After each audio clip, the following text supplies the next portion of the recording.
California regulators announced late last month that they adopted a plan to require that all new vehicles sold in the state run on electricity or hydrogen by 2035.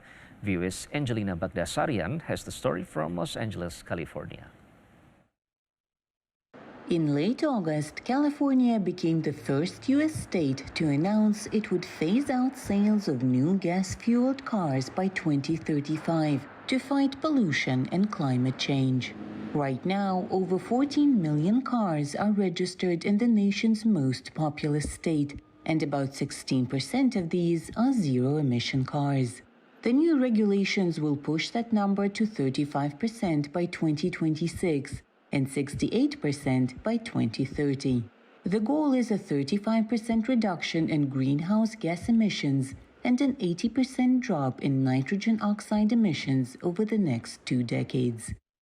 In California, this is a game changer as it relates to the environment. There's nothing else that will move the needle on greenhouse gases more than tailpipe emissions. California Governor Gavin Newsom says Californians are ready for the big change. I think we've come together as on the issue of low carbon green growth. I mean, people don't want to pay any more at the pump. People are sick and tired of having folks determine their future over in the Middle East and based on, petropolitics.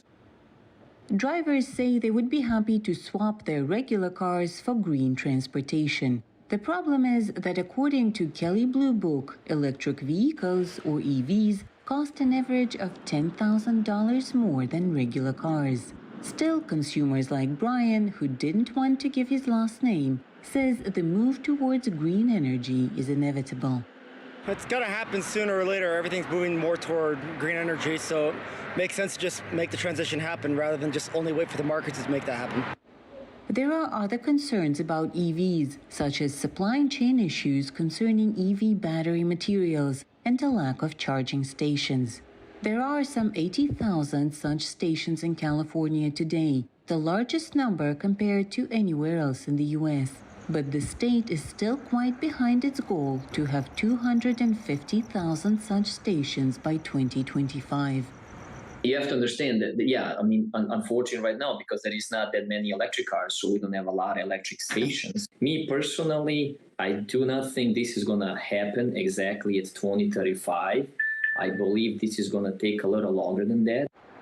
Vladimir Rajic owns a car dealership and believes the market will adapt to the new green reality, but not as quickly as California lawmakers hope. But climate scientists say when it comes to climate change, if we do nothing, melting ice will cause dangerous rises in sea levels during this century. We're definitely looking at 1 to 2 meters in some regions, San Francisco Bay, for example, or the Los Angeles metropolitan area. We can stop it, or we can at least slow the rate at which it's progressing. The more states that follow California's example, the faster the car market will make the switch to electric cars, experts say. At least 4 other states have already taken steps to follow suit. For Angelina Bagdasarian in Los Angeles, NRI's VOA News.